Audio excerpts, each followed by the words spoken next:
Final, 6 with Liverpool and 2 now in his first season at Spurs. His FA Cup winners' medal came in 1974.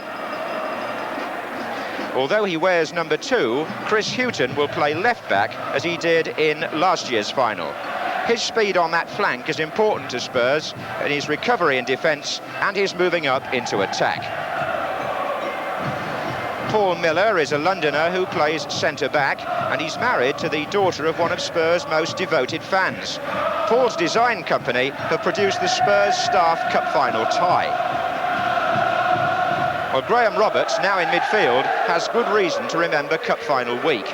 2 years ago, he signed for Spurs from Weymouth, and last year he had 2 teeth knocked out against Manchester City here. The form of Mick Hazard has been a big plus for Tottenham this season. He started as a mere deputy for more accomplished midfield players, but in the course of the season, Hazard has scored 10 goals, many of them vital. The Spurs captain, Steve Perryman, has been voted Footballer of the Year by the Football Writers Association, and what a popular winner he is. Steve has had a pain-killing injection for his injured thigh before the match today. Paul Price, the captain of Wales, heard this morning that he was in the starting lineup. He'll play in the back 4 and end his first season with Spurs by playing in the FA Cup Final. Number 8, Steve Archibald, scored for Tottenham in the League Cup Final here against Liverpool, so he's after a unique double this afternoon. Injury has reduced his effectiveness this season. And talking of injuries, number 9, Tony Galvin, has missed Tottenham's last 7 matches and was only pass fit this morning to take his left-wing position, where Spurs manager Keith Birkinshaw feels he could be the key factor this afternoon. And the effectiveness of Glenn Hoddle will again be a major consideration in the final. Last year against Manchester City, he rose to the occasion. This year, Rangers have made special plans to contain him. Garth Crooks scored Spurs' equaliser in the replay here last year and put them on the road to Wembley again this season with the winning goal against Arsenal in the 3rd round and the winner against Leeds in the 4th. And Gary Brooke will be the Spurs substitute for the 2nd FA Cup final in succession. At 21, he's the youngest player in the Tottenham 12, but he's the ideal cover for Tony Galvin. So, this familiar scene. This is Wembley's 54th FA Cup final as the FA Cup competition itself goes into its 2nd century with the 101st final today. And it's fitting perhaps that it will go also into the 21st century, still being played here at Wembley, because that seems to be the outcome of the agreement still to be finally signed between Wembley Stadium and their owners and the Football Association, because the deal will be that the FA will use Wembley for the next 20 years. Renovations in that time will amount to £5 million, and already improvements in a small way have started here at Wembley. And one familiar part of the ground that you always see on Cup Final day, the 39 steps which lead up from the pitch level to the Royal Box. That's where the players go to receive their medals, as you know, and that gangway has been widened this year. The reason is to prevent the players being mobbed by over-enthusiastic supporters who tend to lean across there and bedeck the players with scarves and hats and rosettes, and the Football Association and the Wembley authorities decided to give the players rather more room on the way up and indeed on the way down. Now, that window there is interesting because that actually is the royal retiring room where the royal guests are taken for refreshments before the match, at half-time and after the match. And some viewers did write in last year after the Cup Final and asked me what happens to the FA Cup trophy itself in the course of the afternoon until you see it presented to the winning captain. Well, I can reveal that when the Cup first comes to Wembley about lunchtime, it's put away in a special safe in a vault in the stadium, and at 4:30 it's taken into that retiring room. At that stage it has on it the ribbons of the 2 teams. Then the losers' ribbons are removed before it comes into view, and on the final whistle the cup is brought out of the royal retiring room, and that's when you see it up there on the front row of the Royal Box. perhaps fitting then that we should have a look at the Tottenham fans, because it was Tottenham who first put ribbons on the cup way back in 1901. David Coleman referred earlier to their first final as a Southern League club. They won the FA Cup in that year, and it was actually at the Spurs banquet that evening that blue and white ribbons were put on the handles of the FA Cup. And since that day, the habit has been maintained. And although Spurs have had 6 FA Cup final wins out of 6, the trophy itself, since that day in 1901, has of course been changed. The present trophy has been used since 1911, and I'm told by Ted Croker, the Secretary of the Football Association, that in the next few years the FA Cup trophy will be changed again. There's a brand new one, an exact replica of the present one, in a bank vault in London, being kept by the FA because, frankly, the old tin pot, as it's called, has taken a fair amount of battering in recent years. It's been on display, it's been exhibited, it's been repaired every year, and very shortly, perhaps, we shall have a brand new FA Cup trophy in use, but not today.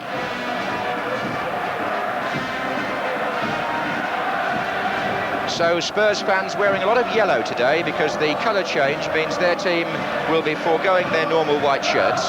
So yellow is the Tottenham colour this afternoon, and yellow ribbons, one presumes, will be on the FA Cup if Tottenham win it.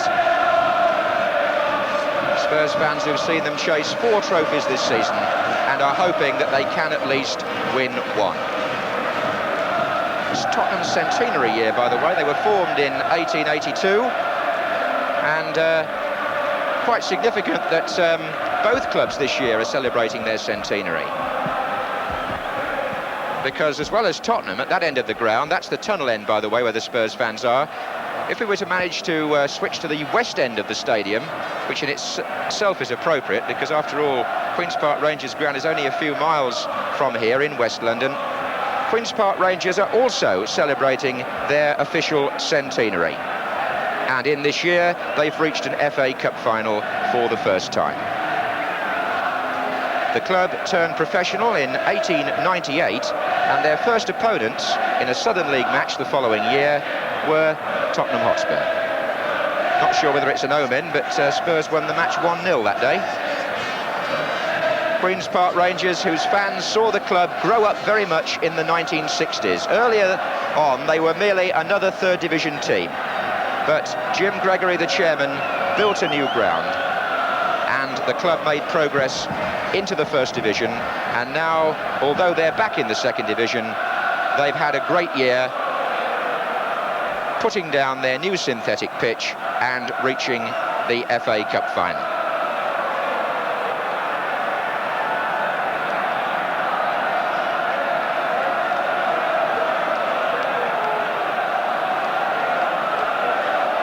A great year for QPR. Their reserves have won the football combination, their youth team have won the South East Counties League, and their supporters and officials enjoying this day, as indeed the staff of all clubs, especially clubs from outside the first division, tend to do.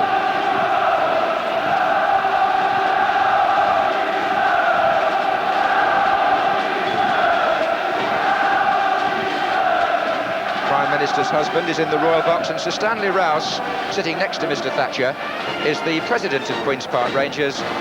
Sir Stanley, now 87 years of age, a wonderful football character, formerly the president of FIFA and a cup final referee in the past, and a steward here way back in 1923 when he was trodden on in the rush in that memorable first Wembley final between Bolton and West Ham, when the gates were broken down and an estimated 200,000 people got inside. So Stanley that day was a steward, and he's here again in 1982.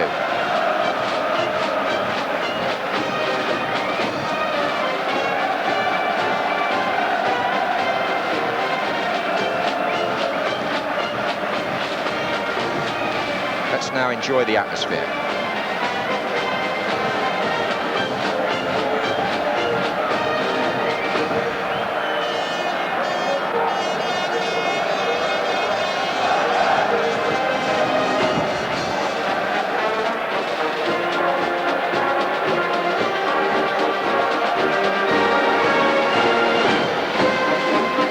pictures being watched today in 56 countries across the world.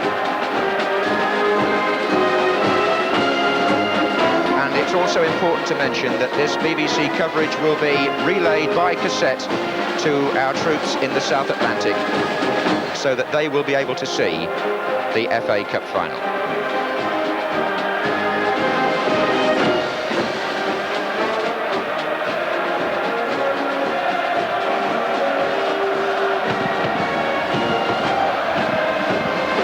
It's a Cockney Cup Final, and it means the FA Cup will be won by a London club for the 4th consecutive year. Will you please stand to sing with the bands the traditional Cup Final hymn, Abide With Me, the words of which are on page 3 of your programme. Ladies and gentlemen, abide with me.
Been many years since the Cup Final hymn was sung with so much respect and so much emotion. So many thoughts are directed to what is happening so many thousands of miles away.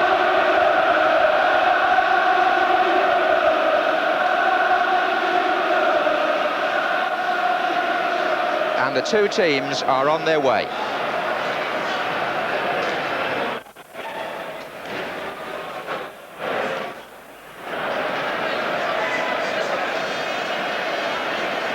Moment of stillness inside the stadium while the players are still hidden from the view of the crowd. But they're on their way up that tunnel now.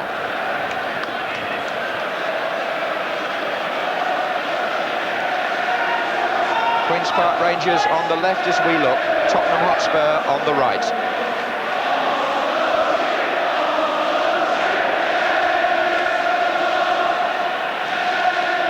Her Royal Highness Princess Anne being welcomed by Bert Millichip, the chairman of the FA.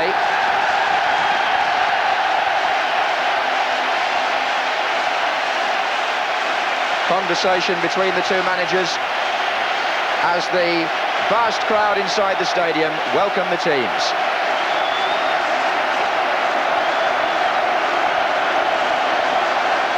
Terry Venables on the far side, a director of the club as well as manager, always a buoyant character. And Keith Birkinshaw on the near side, who has now been to Wembley with his club 5 times in the space of 12 months. What a record.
So the two teams lining up for the presentation.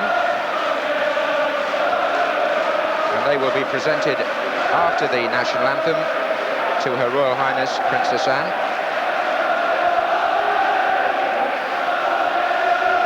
Lionel Smart, the FA Challenge Cup Committee chairman, on the left as we look. Ted Croker, the secretary of the FA, just organising things behind there.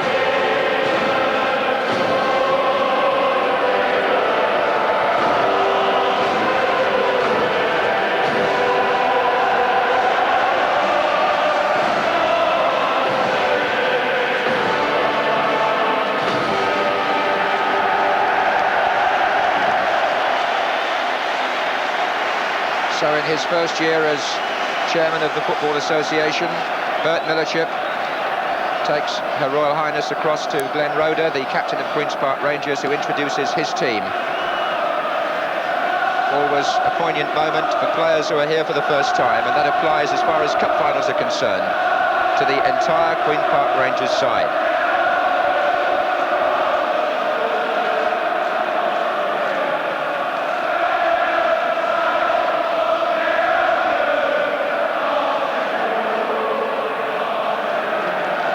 Quite a chat first with John Gregory, then with Terry Fenwick, Gary Waddock, the red-haired player there, quite unmistakable. Clive Allen, who is family now, some 30 people, I gather, friends and relations are gathered up in the stand. Bob Hazel with a smile on his face.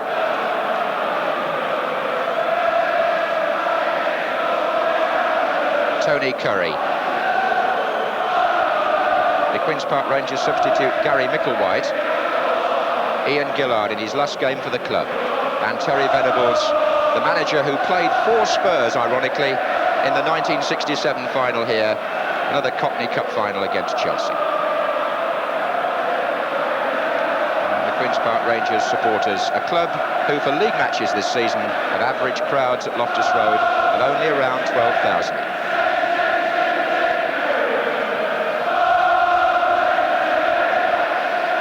So across to meet Tottenham Hotspur, and Steve Perryman, who was so worried about missing this match and was only past fit this morning,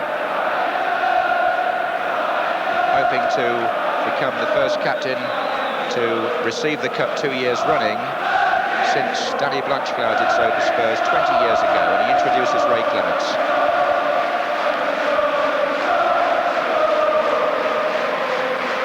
Royal Highness in neutral colours.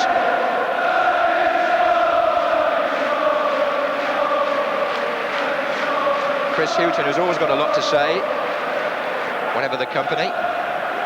Glenn Hoddle there. Garth Brooks.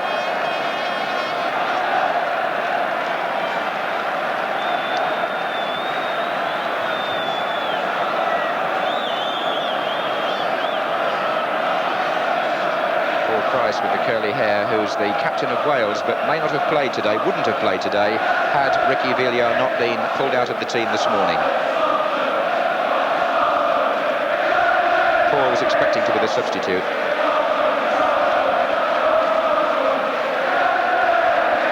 Keith Birkinshaw, who's agreed in principle a new contract with Tottenham, although he assures me it's not been signed yet.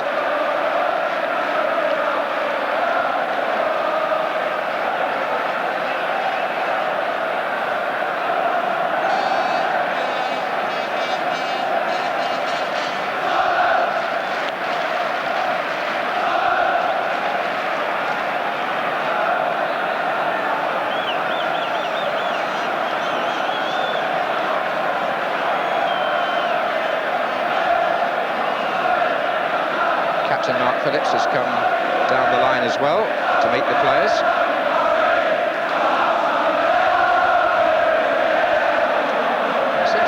that Her Royal Highness Princess Anne has spent rather more time in conversation with the players than royal guests in previous years. Clearly enjoying the occasion.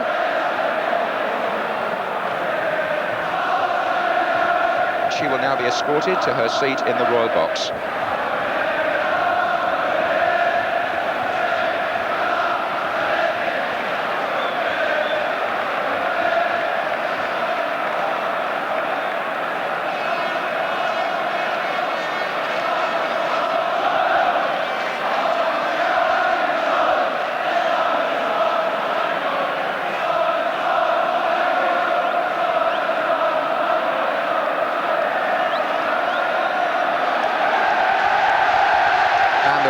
The teams break. So let's check again on the lineup. The Queen's Park Rangers team includes 8 London-born players in this Cockney final. Only Ian Gillard and Tony Curry have played senior football at Wembley. That was for England, although Clive Allen was here as a schoolboy, and Peter Hucker has been on the pitch as a junior. The top scorer is Simon Stainrod, number 10, but he could have a special role today.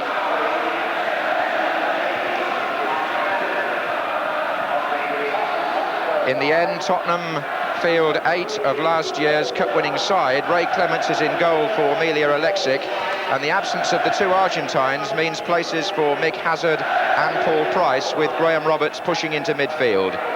Number 6, Steve Perryman, and number 9, Tony Galvin, not 100% fit perhaps, but hoping after intensive treatment to get through the FA Cup Final. And what a family occasion for Clive Allen, whose father played here in 2 finals, 1 for each club. Clive, who scored the winner in the semi-final for Queen's Park Rangers. And up in the stand, he's being watched by a whole colony of Allens. Some 30 people there associated with the Allen family, all with seats in the 2 or 3 front rows. I think as far as the Tottenham team are concerned, Graham Roberts may have the most relatives here today. He told me he was expecting about 25 people from the south of England. And talking of the midfield, one always looks to Glenn Hoddle to have the major influence in that area where Tottenham are concerned, although I do know Queen's Park Rangers pre-match planning has featured ways and means of stopping the Tottenham number 10. 2 captains now in the centre circle, with Clive White, the referee, and his 3 assistants. I say 3 because his 2 linesmen are Alex Hamill of Wolverhampton with the red flag, Terry Mitchell of Bath with the yellow, and a reserve official, Ray Guy of Liverpool, who is on hand should anything go wrong. And he makes himself useful anyway here. Tony Curry, the man whose long passing game is the Rangers' answer, or could be, to Glenn Hoddle. Tony, who's been worried by an Achilles injury recently, but he seemed in good form when he spoke to Bob Wilson on the pitch. And his confidence was picked up by our panel.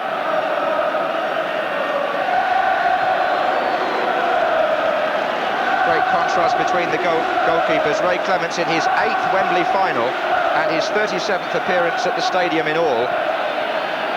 He's the oldest player in the match at 33. And he wishes all the best to his opposite number, 22-year-old Peter Hucker, in his first season as the Rangers goalkeeper. Graham Roberts, who thought he would be playing in the back 4, but finds himself in the engine room in midfield.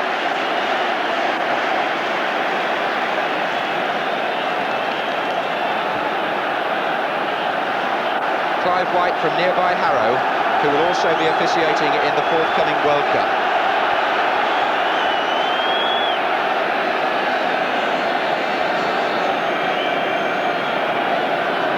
Just a reminder of the colours, it's Rangers.